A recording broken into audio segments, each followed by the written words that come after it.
ಕ್ರಿಸ್ತನನ್ನು ಪ್ರತಿಫಲಿಸುವಂತೆ ನಿಮ್ಮ ಆತ್ಮಗಳನ್ನು ವಾಕ್ಯದಲ್ಲಿ ಬಲಪಡಿಸುವ ಅನುದಿನದ ಧ್ಯಾನ. ಇಂದಿನ ಧ್ಯಾನದ ಶೀರ್ಷಿಕೆ, ಹೆತ್ತವರು ವಿಧೇಯತೆಯನ್ನು ಕಲಿಸಬೇಕು. ಈ ದಿನದ ದೇವರ ವಾಕ್ಯ, ಮಕ್ಕಳೇ, ನೀವು ಕರ್ತನಲ್ಲಿರುವವರಿಗೆ ತಕ್ಕ ಹಾಗೆ ನಿಮ್ಮ ತಂದೆ ತಾಯಿಗಳ ಮಾತನ್ನು ಕೇಳಬೇಕು, ಇದು ಧರ್ಮ.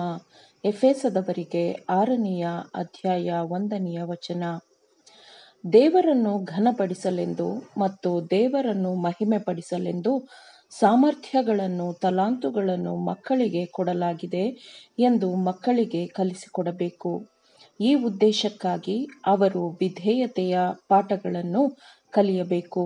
ಯಾಕೆಂದರೆ ಸ್ವಇಚ್ಛೆಯ ವಿಧೇಯತೆಯ ಜೀವನದಿಂದ ಮಾತ್ರ ಅವರು ದೇವರು ಬಯಸುವ ಸೇವೆಯನ್ನು ದೇವರಿಗೆ ಸಲ್ಲಿಸಬಹುದು.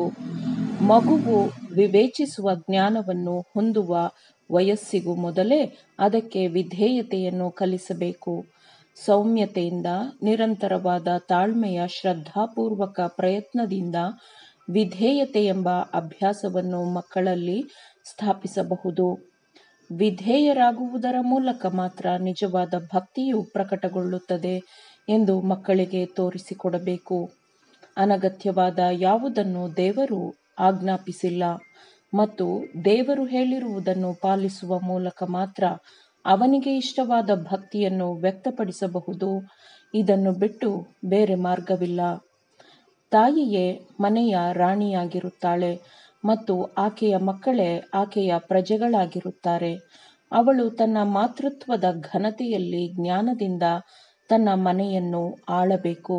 ನೀವು ನಿಮ್ಮ ಮಕ್ಕಳಿಂದ ಏನನ್ನು ಬಯಸುತ್ತೀರೆಂದು ಅವರಿಗೆ ಬಹಳ ನಿಖರವಾಗಿ ಹೇಳಬೇಕು. ನಿಮ್ಮ ಮಾತುಗಳಿಗೆ ಅವರು ವಿಧೇಯರಾಗಬೇಕು ಎಂಬುದನ್ನು ಅವರು ಅರ್ಥ ಮಾಡಿಕೊಳ್ಳಲಿ.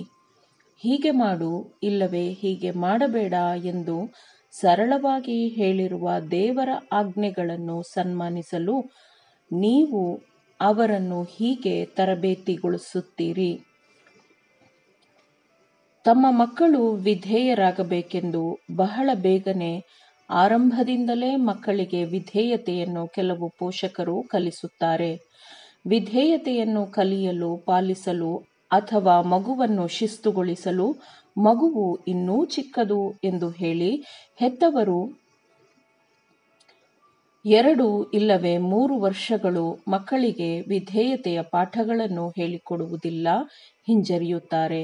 ಆದರೆ ಆ 2-3 ವರ್ಷಗಳ ಅವಧಿಯಲ್ಲಿ ಆ ಪುಟ್ಟ ಮಗುವಿನಲ್ಲಿ ಸ್ವಾರ್ಥವು ಬಲವಾಗಿ ಬೆಳೆಯುತ್ತದೆ. ಆಗ ಹೆತ್ತವರು ಮಗುವಿನ ಮೇಲೆ ನಿಯಂತ್ರಣವನ್ನು ತೆಗೆದುಕೊಳ್ಳುವ ಅನುದಿನದ ಪ್ರಯತ್ನವು, ಆ ಕೆಲಸವು ಅತ್ಯಂತ ಕಷ್ಟಕರವಾಗಿರುತ್ತದೆ.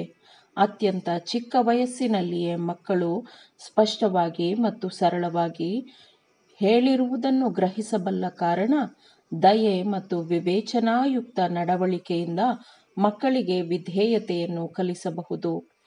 ಮಕ್ಕಳು ತಮ್ಮ ಹೆತ್ತವರಿಗೆ ಅಗೌರವವನ್ನು ತೋರುವುದನ್ನು ಎಂದಿಗೂ ಯಾವ ಕಾರಣಕ್ಕೂ ಅನುಮತಿಸಬಾರದು.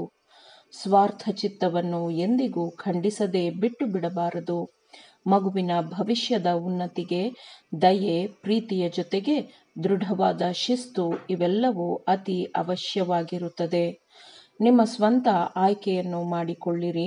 ನಿಮ್ಮ ಇಷ್ಟ ಬಂದಂತೆ ಎಲ್ಲಿಗೆ ಬೇಕಾದರೂ ಹೋಗಿ, ನೀವು ಬಯಸಿದಂತೆ ಏನನ್ನಾದರೂ ಮಾಡಿ ಎಂದು ಯಾವ ಬುದ್ಧಿವಂತ ತಂದೆ ತಾಯಿಯೂ ತಮ್ಮ ಮಕ್ಕಳಿಗೆ ಹೇಳಿಕೊಡುವುದಿಲ್ಲ.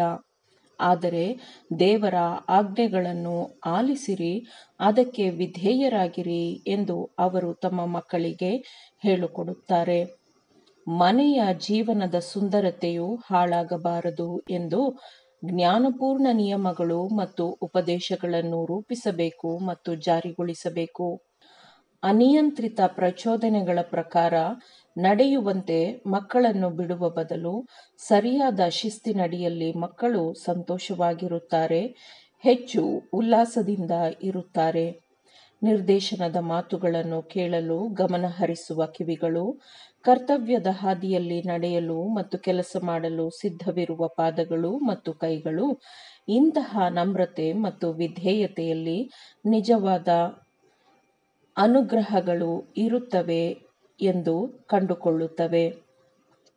ಸ್ವಸ್ಥತೆ, ಸೌಜನ್ಯ ಮತ್ತು ಪ್ರೀತಿ ಇವುಗಳ ಮೂಲಕ ಹೆತ್ತವರು ತಮ್ಮ ಮಕ್ಕಳನ್ನು ಸುತ್ತುವರಿಯಬೇಕು. ಪ್ರೀತಿ ನೆಲೆಸಿರುವ ಮನೆಗಳಲ್ಲಿ ಮತ್ತು ನೋಟದಲ್ಲಿಯಾದರೂ, ಮಾತುಗಳಲ್ಲಿಯಾದರೂ, ಕೃತ್ಯಗಳಲ್ಲಿಯಾದರೂ ಪ್ರೀತಿಯ ಅಭಿವ್ಯಕ್ತಿಗಳನ್ನು ಕಂಡುಕೊಳ್ಳುವ ಮನೆಗಳಲ್ಲಿ ದೇವದೂತರು ನೆಲೆಸಲು ಇಷ್ಟಪಡುತ್ತಾರೆ. ಆಮೇನ್. ದೇವರ ವಾಕ್ಯಗಳನ್ನು ಶ್ರದ್ಧೆಯಿಂದ ಆಲಿಸುವವರು ಮಾತ್ರವೇ ಆಗಿರದೆ ಪಾಲಿಸುವವರೂ ಆಗಬೇಕೆಂದು ನಿಮ್ಮನ್ನು ಉತ್ತೇಜಿಸುತ್ತೇನೆ. ಪರಿಶುದ್ಧಾತ್ಮನ ಸಹಾಯದಿಂದ ಆಲಿಸಿದ ನಿಮ್ಮೆಲ್ಲರಿಗೂ ಧನ್ಯವಾದಗಳು. ಮತ್ತೆ ದೈನಂದಿನ ಧ್ಯಾನಕ್ಕಾಗಿ ನಾಳೆ ಸಂಧಿಸೋಣ. ಆಮೇನ್.